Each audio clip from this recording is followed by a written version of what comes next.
Proyecto 1 de Psicología. Actividades concentradoras. Realizado por el alumno Ángel Leonardo Arroyo Alcocer del M601, Colegio de Bachilleres Plantel 1. Memoria y tipos de memoria. La memoria se puede definir como la capacidad del cerebro para retener información y recuperarla voluntariamente. Es decir, esta capacidad es la que nos permite recordar hechos, ideas, sensaciones, relaciones entre conceptos y todo tipo de estímulos que ocurrieron en el pasado. Tipos de memoria. Episódica.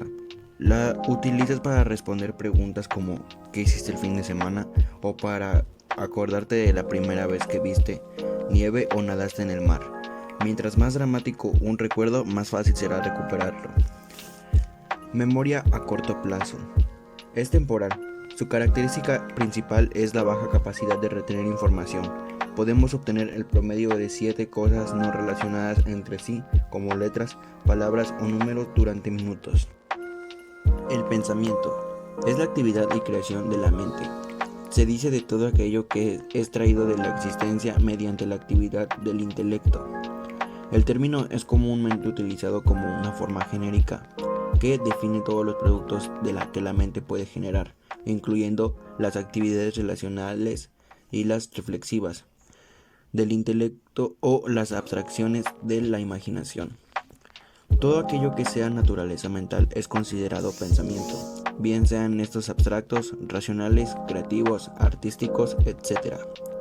Se considera pensamiento también a la coordinación de trabajo creativo de múltiples individuos o con perspectiva unificada en el contexto de una intuición. Lenguaje. El lenguaje es un sistema de signos a través del cual los individuos se comunican entre sí. Estos signos pueden ser sonoros como el habla, corporales como los gestos o gráficos como la escritura. Hay diferentes tipos de lenguaje en modo de comunicación. Por ejemplo, está el lenguaje verbal, está el lenguaje no verbal, el lenguaje no verbal kinésico, el lenguaje corporal, el lenguaje no verbal proxémico. La inteligencia se ha definido de muchas maneras, incluyendo la capacidad de lógica, comprensión, autoconciencia, aprendizaje, conocimiento emocional, razonamiento, planificación, creatividad, pensamiento crítico y resolución de problemas. En términos más generales se puede describir como la capacidad de percibir o inferir información y retenerla como conocimiento para explicarlo a comportamientos adaptivos dentro de un entorno o contexto. La inteligencia se estudia con mayor frecuencia en humanos y evoluciona y cambia con la edad. Los niños, jóvenes y adultos tienen su propia escala de inteligencia. En cuanto a los mayores, se habla del deterioro de sus escalas cognitivas. Sensación. El proceso sensitivo se da a través de los órganos de los sentidos siguiendo una cadena de eventos que inician con un estímulo externo, el cual debe ser lo suficientemente fuerte para ser captado por las células receptoras que se encuentran en cada órgano sensitivo.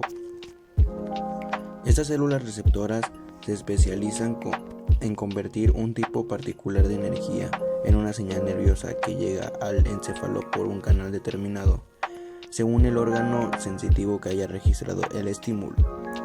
Es por esto que los espectros de luz captados a través del sentido de la vista son decodificados en condiciones normales, en formato de imágenes y no de sonidos. Por ejemplo, el término umbral juega un rol determinante en el proceso y se subdivide en umbral de percepción y umbral diferencial o diferencia apenas perceptible. Percepción. La percepción varía de un individuo a otro y se ve considerablemente influenciada por los factores de tipo sociocultural e individual, tales como la motivación. La necesidad inmediata puede impulsar una percepción distorsionada de la realidad. Los valores. El conjunto de ideas, creencias o convicciones que también pueden llamarse código moral influye en la percepción del individuo.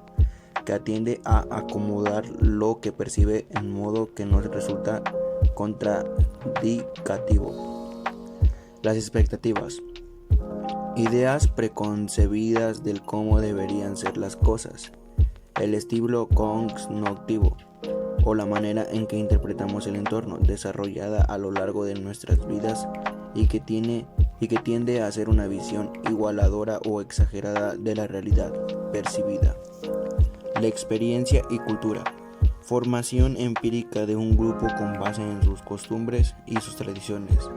La personalidad. Conjunto de características relativamente estables que pronostican el comportamiento.